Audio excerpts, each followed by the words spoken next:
a gente começa o bate-pronto de hoje falando justamente da vitória do Coritiba, jogando fora de casa, vitória de virada, primeiro time a vencer o Galo na nova Arena do Galo, e eu chamo Alexandre Senechal para trazer pra gente as informações iniciais dessa vitória do Verdão. Uma ótima tarde para você, Ale. Boa tarde, Tete Mota, boa tarde aos meus colegas presentes aqui no nosso bate-pronto Curitiba. E um abraço especial a você, nosso ouvinte aqui da Jovem Pan News FM, tanto no rádio no 107.1, como também no nosso YouTube, Jovem Pan Grupo RIC. Verdade, TT, foi uma noite histórica ontem na Arena MRV em Belo Horizonte. O Coritiba saiu atrás do placar, fez um bom jogo, começou bem a partida. Esse esquema que o Thiago Kozlowski manteve com William Farias, Matheus Bianchi e Seba Gomes no meio campo, dando uma consistência muito forte para o time defensivamente, principalmente, mas também ofensivamente. O Coritiba conseguindo chegar, conseguindo criar chances, inclusive até poderia ter saído com um placar favorável já no primeiro tempo. O Coritiba teve as melhores chances. Na segunda etapa, o Slimani perde um gol numa grande jogada que veio da esquerda, e depois o Robson ajeita para ele é travado pelo zagueiro, mas uma chance claríssima. E aí o Coritiba acaba cedendo espaço pelo lado direito lado esquerdo da sua defesa, pelo lado direito do ataque do Galo, um cruzamento do Mariano sozinho. O Jean Pedroso, que havia entrado no lugar do Kusevich no intervalo, o Kusevich teve um problema físico, o Jean Pedroso acaba olhando e o Hulk de cabeça abre o placar para o Galo. Nós imaginávamos, o Coritiba de novo toma o gol fora de casa, vai acabar sofrendo, vai acabar vindo com resultado negativo mais uma vez, jogando fora. O Coritiba que não vencia fora de casa desde o começo de julho, já há 3 meses, quando bateu o Goiás jogando fora de casa. E aí, o Matheus Bianchi acha o espaço na intermediária, faz o golaço, e no finalzinho, o Jamerson faz essa jogada espetacular pela esquerda, ele carrega desde o campo de defesa, consegue driblar 3 jogadores, limpa o quarto defensor, cruza na cabeça do Slimani e garante o 2-1, garante a vitória coxa branca. Como você disse, a primeira derrota do Galo na história da sua nova casa, é o 4º jogo do Atlético Mineiro por lá, e ele ganhou os 3 primeiros, venceu os 3 primeiros sem levar gols, e agora toma a virada do coxa jogando na sua nova casa. Então uma vitória histórica para o Coritiba, um resultado muito importante para o Coxa na briga contra o rebaixamento. O Coritiba deixa a lanterna, sobe aos 20 pontos. O América Mineiro tomou a virada do Fortaleza jogando fora de casa e estacionou ali com 18, ficou na lanterna. E o Coritiba agora está a 8 pontos do Bahia. A desvantagem que já chegou a ser de 11 pontos do Coxa, o primeiro time fora da zona de rebaixamento, agora é de 8 após as 2 vitórias seguidas. E tem um grupo de times embolados ali na faixa entre os 27 pontos e os 30. Então o Coritiba pode entrar nessa briga, tem 2 jogos em casa na sequência, pega o Cuiabá e depois pega a equipe do Palmeiras. O Coritiba tem a chance aí de colar nos times que estão no final da zona de rebaixamento e já fora dela, para conseguir o sonho de escapar, né? O sonho quase impossível, como definiu o Linhares. Se podia arriscar a palavra impossível, o Coritiba chegou a ter 96% de chance de cair, de acordo com estudos da Universidade Federal de Minas Gerais, e agora com 2 vitórias seguidas já começa a ver uma luz no fim do túnel. Tá longe ainda, tá bastante difícil, mas começa a ver uma luz no fim do túnel. E isso passa por uma mudança de mentalidade e também por uma mudança de atitude do time do Coritiba, muito aguerrido, muito concentrado, muito intenso nessas 2 últimas vitórias, nas 2 últimas partidas. A vitória no Clássico contra o Atlético aqui no Couto Pereira e a vitória agora ontem fora de casa contra o Atlético Mineiro lá na Arena MRV. E sobre isso, sobre essa alma, sobre essa mudança de atitude, que falou o goleiro Gabriel na saída do gramado na partida de ontem. Fundamental. A palavra que eu posso dizer aí é parabenizar todo mundo, grupo, comissão técnica, diretoria, cara. Esse Curitiba é time de guerreiro, não adianta, a gente não pode sair da nossa identidade. A identidade é essa, guerrear, e viemos aqui guerrear. E vamos continuar. Time de guerreiro, Gabriel definiu assim o Coritiba após essas 2 atuações, um time que conseguiu esse resultado histórico, a primeira derrota do Galo na sua nova casa, e o Bianchi falou sobre isso, o autor do primeiro gol do Coxa. Cara, isso aqui é pra história, né? A primeira derrota deles aqui, com um gol meu ainda, feliz demais por isso, velho, mas principalmente feliz pela vitória que esse grupo merece, é trabalhador pra caramba. Então somente agradecer a Deus, descansar agora e focar pra nós, enquanto o Cuiabá, e tentar ganhar dentro de casa.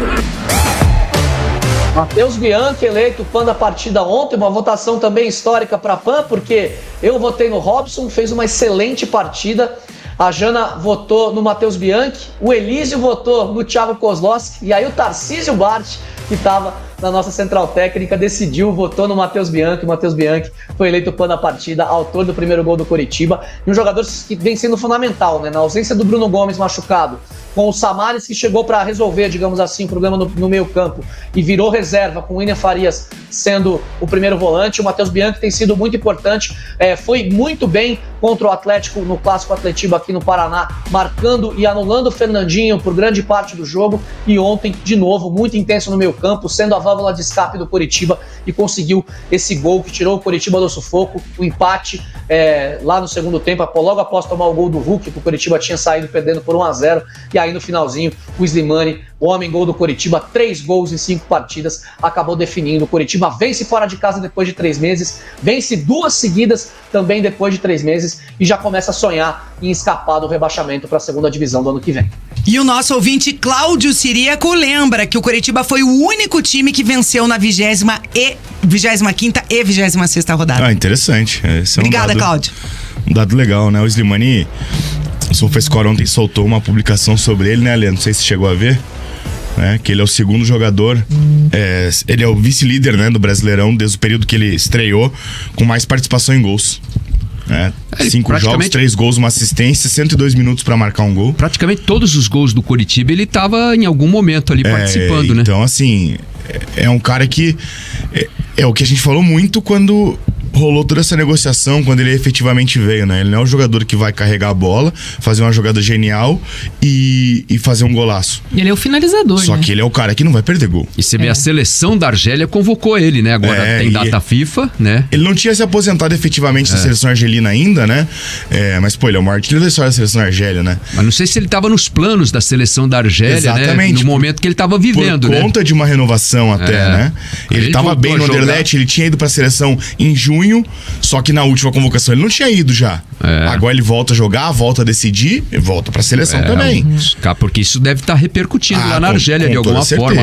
A gente até brincou, né? Porque o Slimani, ele parece um personagem mesmo. E ele tem uns trejeitos, assim, em que às vezes quando ele tá ali num lance, ou ele perde o lance, ou enfim, ele bate no outro companheiro, né? Ele dá um sorriso no sentido de tipo, não foi nada, e tá tudo bem, né?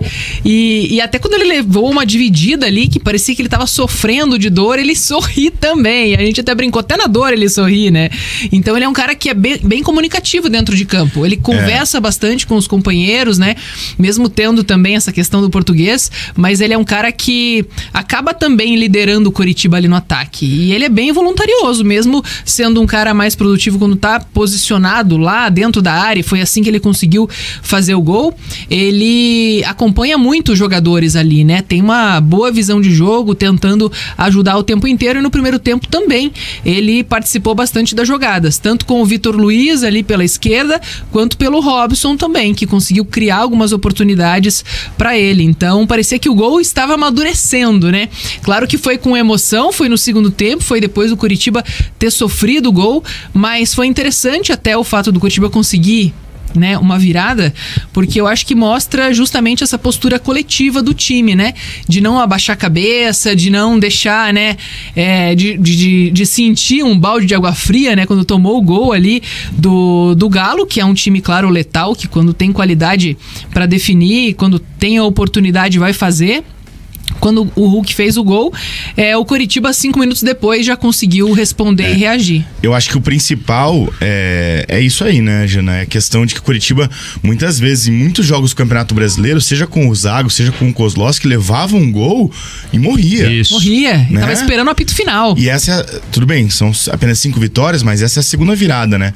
Porque quando tem aquela virada de chave da vitória do Goiás e daí a vitória com o América Mineiro, vocês vão lembrar, 7 minutos de jogo, o América Mineiro faz 1-0. E o Coxa consegue virar, né? Só que se torna mais importante ainda porque você venceu um Galo fora de casa, que tá jogando no seu estádio novo, que ganhou todos os jogos do seu estádio novo, que não tinha levado nenhum gol, né? E o Coxa consegue uma virada incrível, né? Inimaginável até. E a gente falou durante a semana toda que esse jogo podia ser descartável. O importante era vencer Cuiabá, tentar vencer o Palmeiras, continuar pontuando, que um pontinho nesse jogo seria incrível. Seria bom trazer um ponto, né? Não perder o jogo. Isso, até para manter o moral elevado, né? Porque o Coritiba tem um desafio grande ainda pela frente. Exato. A distância é enorme, né? Você vê São 8 pontos. Você vê o Vasco, por exemplo. Vamos pegar o Vasco como uma referência, né? O Vasco que ganhou outro dia do Coritiba de 5-1. O Vasco deu uma reagida no campeonato, assim, que todo mundo tava pensando assim, vai brigar pela Libertadores, né? Já tá de novo na zona do rebaixamento. Exatamente. Né? O Santos oscilou, ganhou 2 jogos em sequência. Já saiu da zona do rebaixamento, já tá em 14º lugar lá, deu uma respirada, né?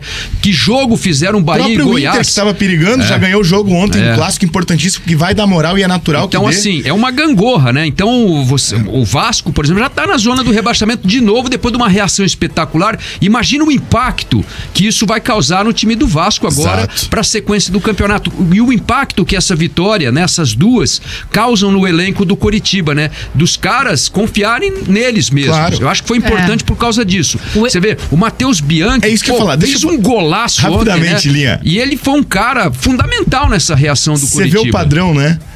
Quando que o Coritiba dá a virada de chave? Quando o Bianchi vira titular. No jogo contra o Goiás. Inclusive me falaram internamente que a virada de chave acontece num lance do Bianchi, dentro daquele jogo contra o Goiás, que ele faz uma falta completamente desnecessária, excesso de força absurdo, e ele leva cartão amarelo com 5 minutos de jogo, que daí inclusive ele fica suspenso pro próximo jogo. Aquele lance, todo mundo falou, esse cara acabou de entrar como titular e ele tá dando mais a vida que a gente. O Eduardo, CFC 85. A diferença é que o Bianchi tá dando a vida, porque é a oportunidade da carreira dele. Diferença dos outros, que já estavam jogando com raça antes. E até o pessoal, todo mundo comentando aqui no nosso chat, que não dá pro Bianchi ficar no banco. É o caso do Guilherme Dantas. O Bianchi nunca poderia ficar no banco. Digo isso desde o jogo contra o Cruzeiro fora de casa. Era difícil pela questão do Bruno Gomes, né, Jana? Exatamente. O Bruno é um cara muito importante no elenco. E outro cara importante, né, nessas William duas... Farias William Farias, né? Sem dúvida. Você vê que mudou o padrão defensivo do Coritiba com a entrada do William Farias, né? Você vê que falta e agora ele tá 100%, né? Agora...